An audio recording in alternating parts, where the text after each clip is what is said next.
రాష్ట్రాల్లో ప్రతిపక్ష పార్టీలు పక్కకు తప్పుకుంటున్నాయా? చేజేతులారా వారి స్థానాలను వదులుకుంటున్నాయా? జగన్ తీరుతో ఫ్యాను పార్టీ ప్రమాదంలో పడుతుందా? కారు తీరు కమలానికి కలిసి రానుందా? అసలు తెలుగు రాష్ట్రాల్లో ప్రతిపక్ష పార్టీల పనితీరు ఎలా ఉంది?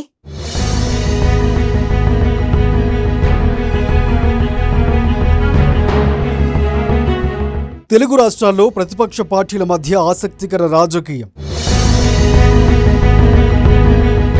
21 సీట్లతో ఏపీలో రెండవ పార్టీగా అవతరించిన జనసేన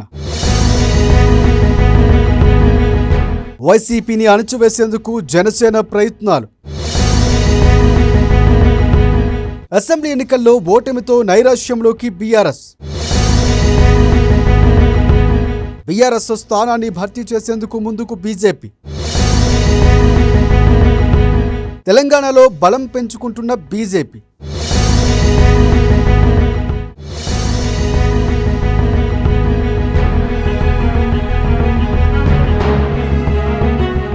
రెండు తెలుగు రాష్ట్రాల్లో ప్రతిపక్ష పార్టీల మధ్య రాజకీయ పోటీ ఆసక్తికరంగా మారింది.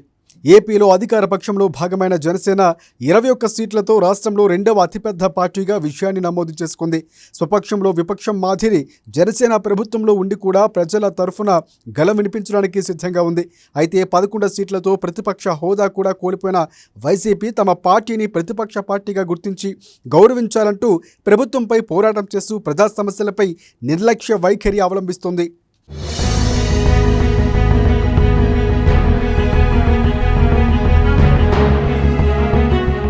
అయితే ఏపీలో 3వ స్థానంలో ఉన్న వైసీపీని 2వ స్థానంలోకి రానివ్వకుండా అణిచివేయడానికి జనసేన తన వంతు ప్రయత్నాలు చేస్తోంది. అందులో భాగంగానే ఆ పార్టీలోని బాలినేని శ్రీనివాసరెడ్డి, పెండెం దొరబాబు, రోసయ్య వంటి కొంతమంది ముఖ్య నేతలకు జనసేన రెడ్ కార్పెట్ వేసింది. ఇక జగన్కు అత్యంత సన్నిహితుడు వైసీపీ పార్టీ కీలక నేత విజయసాయిరెడ్డి కూడా వైసీపీకి గుడ్ బై చెప్పి రాజకీయాల నుంచి తప్పుకున్నారు. ఇలా ఆ పార్టీలో ముఖ్య నేతలందరూ బయటకు రావడంతో ప్రస్తుతానికి వైసీపీ బలహీనమైంది. దానికి తోడు 5 ఏళ్ల వైసీపీ అవినీతి భాగోతాలు, అక్రమ దందాలు, అరాచకాలు ఒక్కొక్కటిగా బయటికి రావడంతో వైసీపీ పట్ల ప్రజల్లో హీనభావం ఏర్పడింది.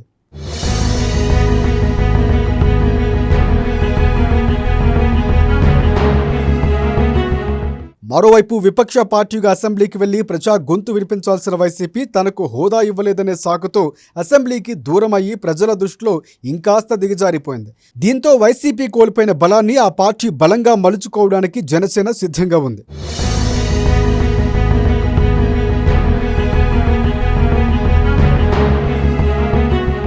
తెలంగాణలో 39 సీట్లతో ప్రతిపక్షంలో ఉన్న బీఆర్ఎస్ ఓటమి తర్వాత నైరాశ్యంలోకి వెళ్లిపోయింది. పార్టీ అధినేత కేసీఆర్ ఫామ్ హౌస్కే పరిమితమవుతూ ప్రజాక్షేత్రానికి దూరమయ్యారు.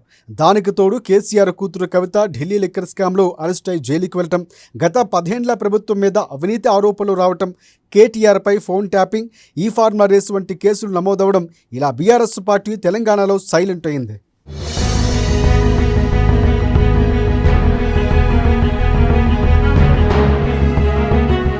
అలాగే కడియం శ్రీహరి, దానం నాగేందర్, పోచారం శ్రీనివాసరెడ్డి, తెల్ల వెంకట్రావు వంటి బీఆర్ఎస్ సీనియర్ నాయకులు కేసీఆర్ కారు దిగి హస్తం గూటికి చేరారు.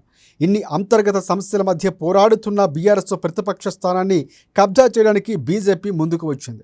అందుకు తగ్గట్లే తనకు అంది వచ్చిన ప్రతి అవకాశాన్ని వడిసి పట్టుకొని బీజేపీ తెలంగాణలో తన బలం పెంచుకునే పనిలో పడింది. అందులో భాగంగా మొన్న జరిగిన తెలంగాణ ఎమ్మెల్సీ ఎన్నికల్లో పోటీ చేసి పక్కకు తిప్పుకున్న బీఆర్ఎస్ స్థానాన్ని బీజేపీ కైవసం చేసుకొని అధికార పార్టీకి గట్టి పోటీ ఇచ్చి 2 ఎమ్మెల్సీ స్థానాలు దక్కించుకుంది. ఇలా బీజేపీ కాషాయ దళం బీఆర్ఎస్ గులాబీ బలాన్ని తనకు అనుకూలంగా మలుచుకోవటంలో సక్సెస్ అయింది.